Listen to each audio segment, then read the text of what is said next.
The Washington Bullets select Tyrone Bogues. Oh, now they got the tallest and the shortest.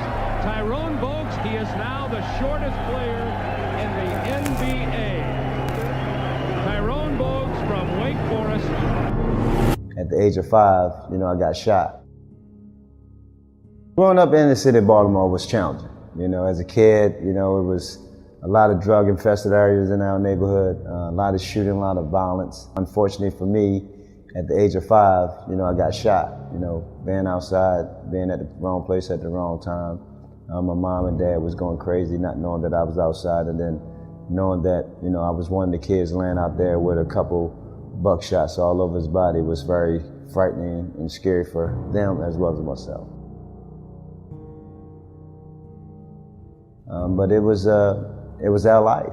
It was a man of growing up. I mean, no one thought they have a life expectancy past 20, and which was very strange, knowing that was the case. But that was the mindset back then, because we had a lot of guys at a young age dying, mainly because, they wanted that fast money. They wanted to get into that world a lot sooner, and they wanted to, possibly take care of their family as well as to try to provide for their, for their household. So, people did all sorts of things in terms of trying to make ends meet. But luckily that we had a game called basketball and sports. Sports was really a mechanism that kept us really at a safe, where it gave us a safe haven place to really feel comfortable at. That was a way of keeping us, off the streets, keeping our mind, active in other areas, as opposed to thinking about, hey, it's time to try to, go over and get a few of those quick dollars. At that time, I had no inkling or no idea that, I wanted to pursue this as a career. It was just a hobby. It was just something that I wanted to do. But unfortunately for me, being small and trying to play a sport that didn't know at the time was supposed to have been meant for a taller player, got a lot of criticism from it. A lot of backlash, a lot of name calling, which could affect which confidence.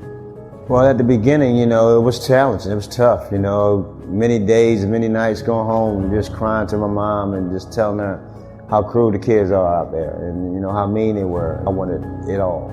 It wasn't just going to satisfy with what someone else had planned for me. I wanted to create my own destiny, and I started to understand that I was in position to do that. And, when I became 12 and 13 years old, words never matter. It came in one ear out the other. I was on a journey, I was on my path, trying to become this basketball player that no one felt like he had any opportunity to do so. Little jokes that was out there, if you're short, you need to be sitting on the curb with your feet swinging off, we could put you in the drawer when we're traveling, As they said, growing up as a kid, when they say sticks and stones may hurt your bones, but words would never hurt you. It's not true. Words will hurt you now, and they killing folks. So words are very powerful, and that was very deterrent at the time, but it didn't distract me. Because your heart, it measured. It pretty much doesn't have a height to it. It pretty much set the tone of who you are and what you're able to accomplish. And the height factor was the game of basketball. So, my heart was bigger than my height. So I didn't have no second or no hang-ups on believing that I belong with, the best of the best, because my heart was just as big as theirs. Things that happened to me in my life allowed me to reflect and allowed me to resonate who I am, especially when I got shot.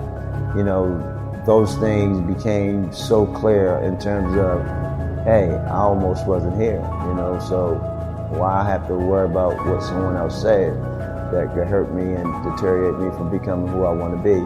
So, that changed my mindset. I remember early on when I used to go down on the court with my basketball and hearing all the words and hearing all the, the criticism about me being short.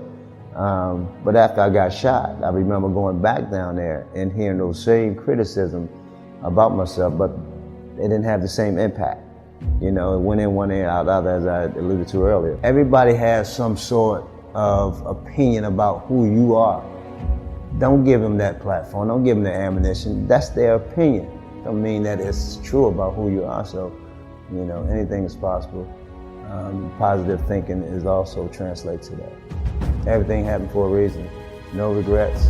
All the negative things that happened I'm thankful for it because hopefully I learned from those situations and all the positive things. I'm humbly grateful that those were able to take place and still striving to be the best I can be. And, going forward, hopefully I can encourage some kids to be the best they can be. We all human beings. Treat one as you would want to be treated.